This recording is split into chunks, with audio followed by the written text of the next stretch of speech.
Welcome back to another episode of Out Loud Geek, where we discuss news and views about pop culture, science fiction, fantasy, food, cooking, the outdoors, and more.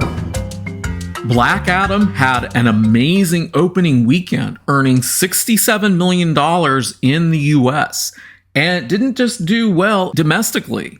And this in spite of the fact that critics were very harsh on the film. Over on Rotten Tomatoes, the film has a score of 40% from the critics, but 90% from everybody else.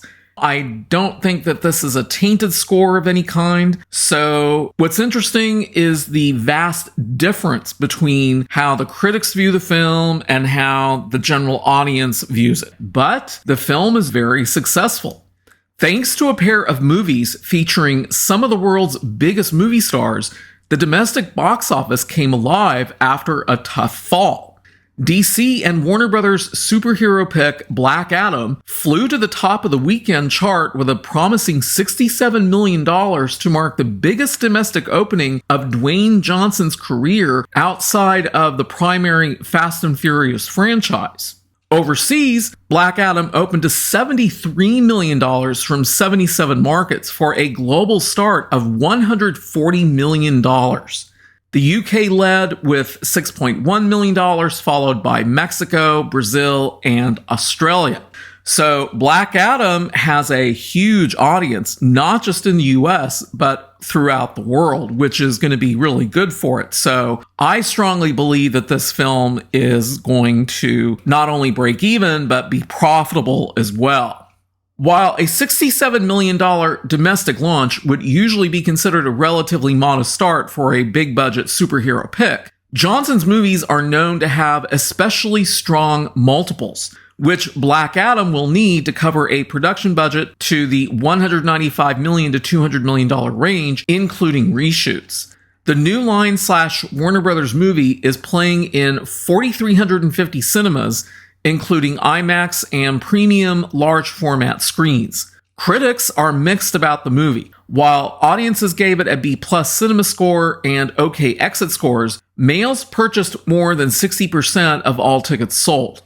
Black Adam reunites Johnson with his Jungle Cruise director Jaime Collet-Serra and features a team of heroes new to the DC films, the Justice Society of America. That includes Hawkman, as played by Aldous Hodge, Cyclone, as played by Quintessa Swindle, Atom Smasher, as played by Noah Centineo, and Dr. Fate, as played by Pierce Brosnan. As for Johnson, he plays Black Adam, an anti-hero imbued with ancient power. Coming in number 2 was Universal and working titles Ticket to Paradise, starring Julia Roberts and George Clooney as two bickering exes who try to stop their daughter from getting married. In a huge win for adult-skewing movies and romantic comedies, the movie took flight with a better-than-expected $16.3 million from 3,500 theaters. Globally, it has cleared $96.6 million after earning a stellar $80.3 million overseas. So the other movie that opened this weekend, which is Ticket to Paradise, is doing really well overseas. So chances are this movie is going to break even too. And that leads me to one of the other interesting questions for this video, which is, how did The Woman King stack up? That movie's been out for 5 weeks now.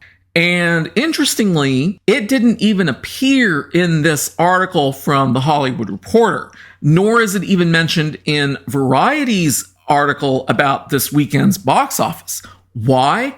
Because it earned hardly anything, and it came in 6th place overall. And to see that, we'll just come over here and take a quick look to see what happened. So here we see The Woman King right here. It earned a paltry $1.9 million for a total domestic gross of $62.8 million. So in one weekend, Black Adam has made more money than The Woman King has in 5 weeks. So this movie is completely falling apart at the box office. And I'm not surprised. And it's not doing well overseas either. Internationally, it's only earned $20 million. So to date, it has earned $82.9 million, which is far from it being able to say that it has broken even. The film had a $50 million budget. And if you multiply that by 2.5, which will give the approximate amount of money that the film will need to earn in order to break even, that comes out to $125 million. So after 5 weeks, this film is nowhere near being able to break even.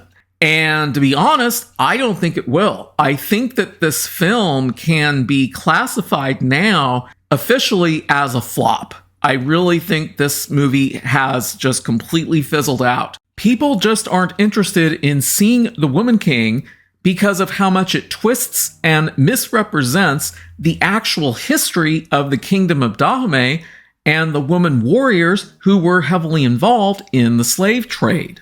I was shocked when I learned that this film was glorifying this country and these women warriors because they helped to enslave millions of people.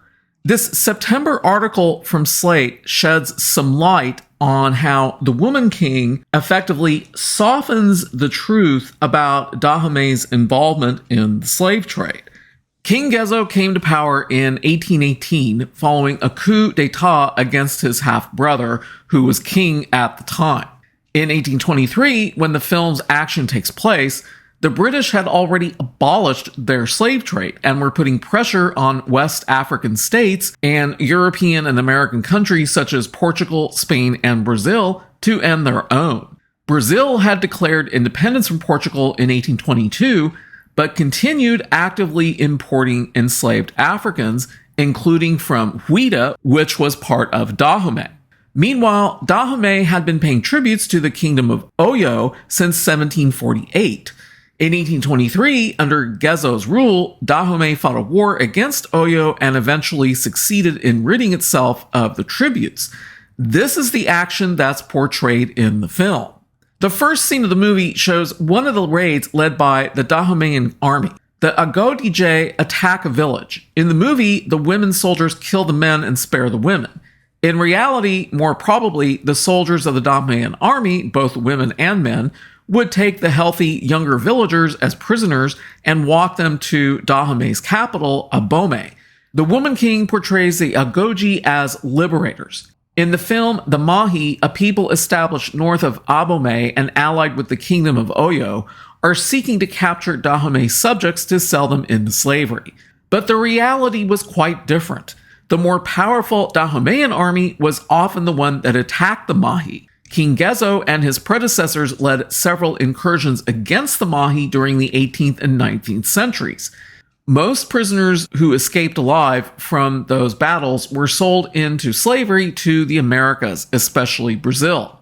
Any historical fiction is going to have its inaccuracies, but portraying Dahomey's rulers and soldiers as pioneers of Pan-Africanism who fought to end the inhuman slave trade misleads audiences who might know little of African history and sells short the descendants of enslaved Africans who remained in West African soil or who were forcibly sent to the Americas. So it's hardly surprising that this film is doing so poorly because it completely misrepresents the history of Dahomey. The film's writers and producers wanted to portray the strong women warriors of Dahomey while ignoring what those women were actually involved in doing. And once people began to learn about the truth, they didn't want to go see this film. In the meantime, Dwayne Johnson has a lot to be happy about. His film Black Adam is doing really well, and it very likely will break even. I'm pretty sure that it will. Thanks for watching today, and a huge thanks to everyone who has subscribed to our channel. We appreciate your support. If you enjoyed this video, please press the like button, and please feel free to share a comment. If you'd like to see more of our videos in the future and help support this channel, please press the red subscribe button, and please press the bell to receive notifications for new content. You can also find us on Facebook and Twitter by clicking on the links in the description. Until next time, this is Out Loud Geek.